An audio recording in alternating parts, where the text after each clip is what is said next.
Now, in response to North Korea's latest missile launch, South Korea and the United States fired a volley of missiles into the sea in the early hours of Wednesday. Seoul says the two countries' militaries launched a total of 4 Army tactical missile systems towards the East Sea. 1 out of the 4 failed shortly after the launch and crashed. No casualties have been reported yet. The launch comes a day after Pyongyang sent a missile flying over Japan for the first time since 2017. The test by North Korea was seen as a deliberate escalation to get the attention of Tokyo and Washington. In recent days, the US, Japan and South Korea have been conducting military drills as a show of force against the North.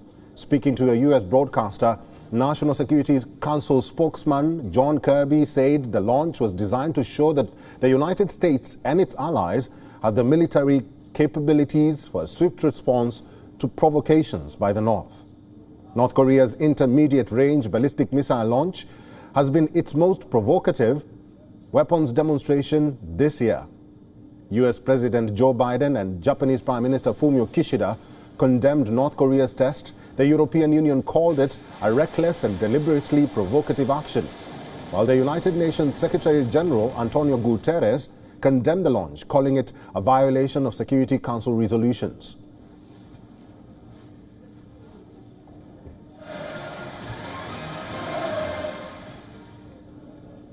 And for more on this, So Young-oh, who is a senior news reporter with Arirang TV, is joining us live from Seoul. Welcome to the show, So Young. Thanks for having me here. Several nations have condemned the missile launch by North Korea, including Japan, the United States and now South Korea. Even President Yoon Suk-yeol terming the actions reckless. We now understand that South Korea's military has apologized after a failed missile launch during a joint drill with the United States.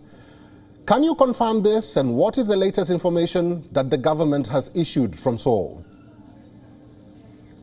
Well, unfortunately, we did launch a Hyunwoo-2 ballistic missile, I believe, in the early hours of this morning, which would be Wednesday. But however, it failed. But the government has apologized to the local residents for causing concern, but there was no harm done. So that affair itself was dealt with. But South Korea and the United States, the allies have taken a very strong response. They're really sending a message to the Pyongyang regime in North Korea that the allies aren't taking this lying down. They're taking this very seriously. They, as you mentioned just now, they shot four missiles into the EC in the very early hours of this morning, and those were the Army Tactical Missile System missiles. And what these do is they hit mock targets, and it's really signaling to North Korea that the allies are able to deter further provocations. And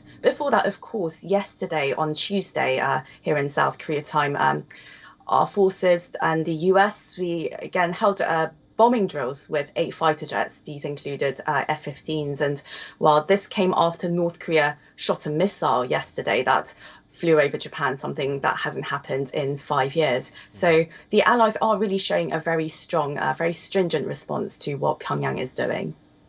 So Yang, has the South Korean government issued any further information on what action it's implying to do in the long run?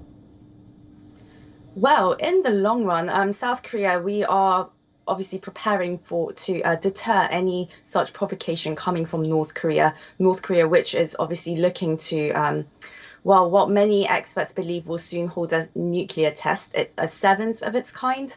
But in terms of the missile threats incoming, the South Korean army, our navy, our military, they're really trying to ramp up their response to this in terms of technology, obviously, as well as relying on our alliance with the Americans. And in the long run, the South Korean military, President Yoon Suk-yeol has really emphasized the kill chain system.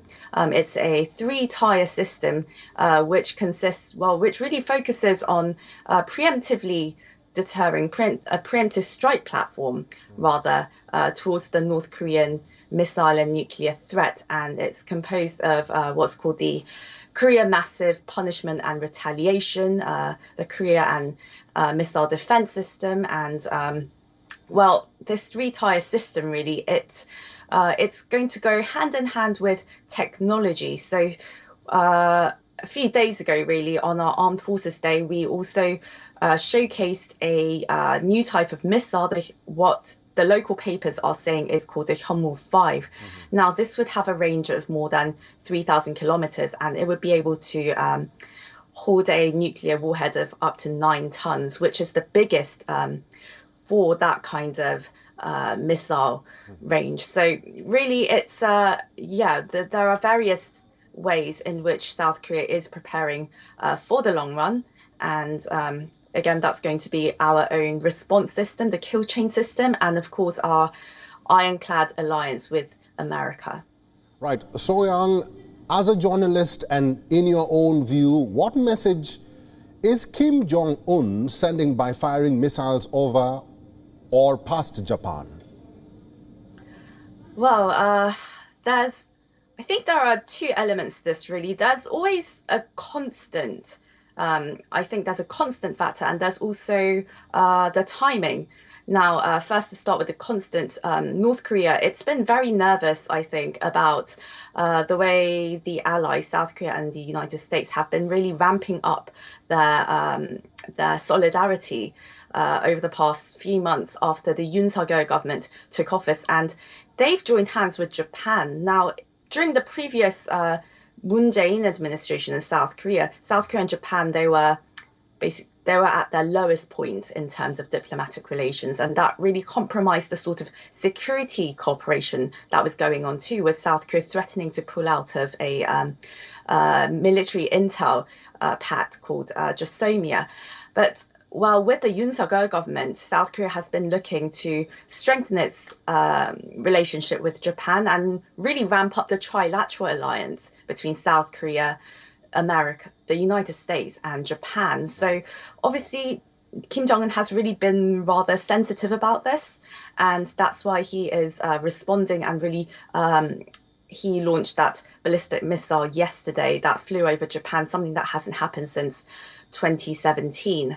So there's been that constant sort of threat that he's felt, I suppose. And then there's the timing of it as well. So last week we had the US Vice President Kamala Harris visit this part of the world, the Indo-Pacific. And during her time in Japan, North Korea, they shot a couple of missiles there. They shot 5 in over 10 days, I believe. And when she left the peninsula, when she left the region, they shot more missiles. So really, they had to respond to that as well, obviously. And there's always the sense of North Korea really feeling that it has to do something. I think this is something that a lot of journalists and experts and, well, really any observers interested in this field really feel. So the timing of it. And there's another key event coming up for the North Koreans on October 10th. That would mark the 77th anniversary of the founding of the ruling Workers' Party. So there's a key internal domestic event coming up then. So for the North Koreans, it's always really about the timing. So for them, I think it externally, domestically, the timing sort of worked out. So that's why they've been launching just this barrage of missiles, including the one shot over Japan, of course. All right, we'll have to leave this discussion there. Been talking to senior news reporter So-young Oh. Thank you very much for giving us time today. Pleasure, thank you.